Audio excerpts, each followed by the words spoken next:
Hello दोस्तों, कैसे हो आप लोग। Welcome back to my channel. दोस्तों, किसी भी काम करने के लिए आपको theory as well as practical knowledge की आवश्यकता होती है।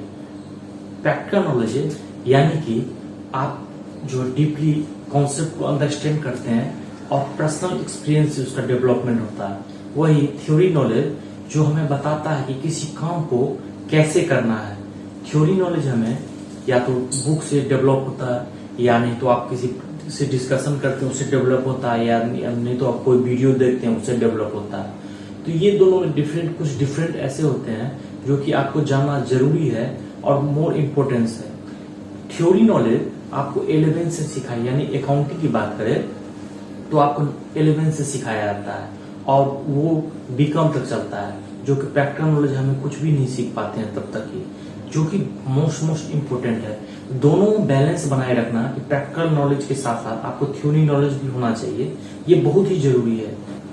दोस्तों, प्रैक्टिकल नॉलेज और थ्योरी नॉलेज का बात करें तो इन दोनों में कुछ डिविएशन होते हैं। डिविएशन यानी कि दोनों में डिफरेंस होते हैं। डिफरेंस ये होते हैं कि आप यदि कोई प्रैक्टिकल काम करते हैं तो आपको एक स्पेसिफिक सिचुएशन की बात करता है, वही थ्योरी नॉलेज आपको इन जनरल की बात करता है, जो कि आपको बताता है कि एक स्टेप, इसका स्टेप क्या होगा इसका। लेकिन आप प्रैक्टिकली उसको देखते हैं कि क्या दिक्कतों का सामना करना पड़ रहा है, क्या उसमें अच्छा है, क्या बुरा है उसमें हो रहा है। तो इससे आपको प्रैक्टिकल नॉलेज और थ्योरी नॉलेज में डिफरेंट हो जाता है। जब हम कोई बुक क्वेश्चन सॉल्व करते हैं तो बुक क्वेश्चन में हमें कैलकुलेटेड डाटा मिलता है, यानी कि जैसे कि बैंक स्टेटमेंट।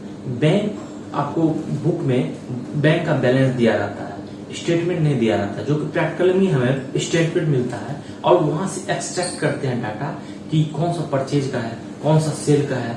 ठीक है, तो उससे क्या होता है, हम उसके बाद उसका वेरीफाई करते हैं परचेज बिल से या सेल बिल से करते हैं या बैंक स्टेटमेंट से करते हैं। प्रैक्टिकली हम कोई भी एंट्री पास करते हैं तो हमें ये देखना होता है कि इसका कैसे इसका एंट्री पास किया जाएगा और कौन सा चीज यूज किया जाएगा। हम प्रैक्टिकली जो है अकाउंटिंग के लिए हम बहुत सारे सॉफ्टवेयर यूज करते हैं, जैसे टैली और सैप।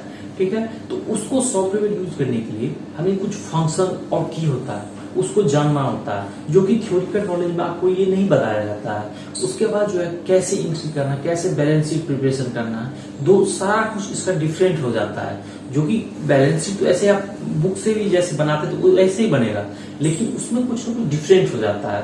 ठीक है, उसका थोड़ा डाटा का मैनिपुलेशन किया जाता है, मैनिपुलेशन कुछ ना कुछ चेंज किया जाता है अकॉर्डिंग टू आपके क्लाइंट जो के अकॉर्डिंग। ठीक है, जो कम से कम टैक्स लगे और ज्यादा से ज्यादा टैक्स सेव हो सके। ठीक है, इसलिए किया जाता है। जैसे कि टैली में जीएसटी का एंट्री होता है और पोर्टल पे भी जीएसटी चढ़ाया जाता है, तो हमें क्रॉस वेरिफिकेशन करना पड़ता है कि पोर्टल पे कितना जीएसटी चढ़ा है और टैली से कितना जीएसटी, दोनों में मैच हो जाना चाहिए।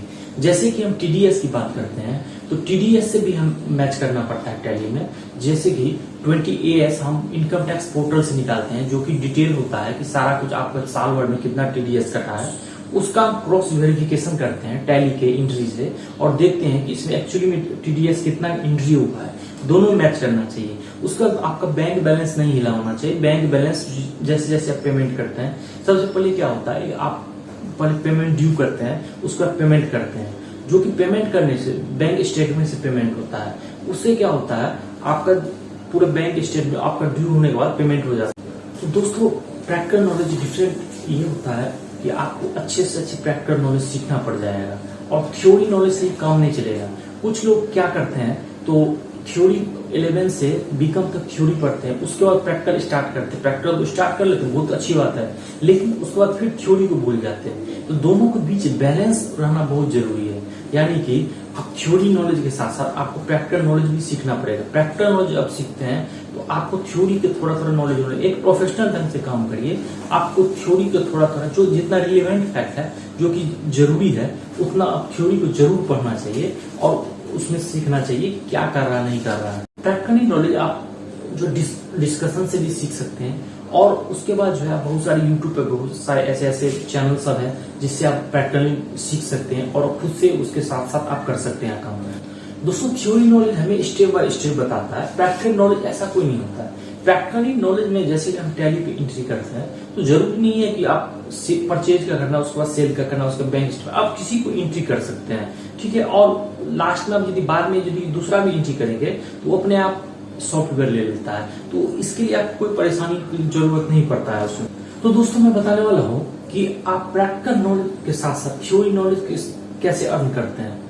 प्रैक्टिकल नॉलेज जो भी आप जैसे टीडीएस का काम करते हैं या कोई भी काम करते हैं या आरओसी का काम करते हैं, तो उस टाइम जिस टाइम आप प्रैक्टिकली काम करते रहते हैं उस टाइम जरूर थ्योरी को पढ़ने की कोशिश करें। और कम ऐसे आपके पास टाइम कम हो ऑफिस के बाद, फिर भी आप कोशिश करें कि उसके बारे में सारा जानकारी ले सके। गूगल से भी आप सर्च कर सकते हैं, जो कि थ्योरिटिकल नॉलेज आपको मिल जाएगा, ठीक है। और यदि आप इनकम टैक्स पे काम कर रहे हैं या करना चाह रहे हैं तो आप जरूर अच्छे से अच्छे इनकम टैक्स बुक को रेफर करें, ठीक है। और वहां से जो थ्योरी का नॉलेज लें, वहां कुछ कुछ स्टेप बाय साल दिया होता है, तो वहां से भी आपको हेल्प मिल जाएगा, आप यूट्यूब से भी हेल्प ले सकते हैं। दोस्तों कंक्लूजन ये है कि आपको दोनों ही नॉलेज होना चाहिए। थ्योरी आप कम भी सीखते हैं, एक रिलेवेंट बातों को जानते हैं तो आप अच्छे प्रैक्टिकल काम कर सकते हैं। और प्रैक्टिकली आप करने के बाद आपको थ्योरी भी क्लियर होगा, प्रैक्टिकल भी क्लियर होगा, तो ये दोनों बैलेंस बनना बहुत ही जरूरी होता है, ठीक है। तो दोस्तों इस चैनल को लाइक एंड सब्सक्राइब नहीं किया तो लाइक एंड सब्सक्राइब जरूर कर दीजिएगा। Thank you for watching this video.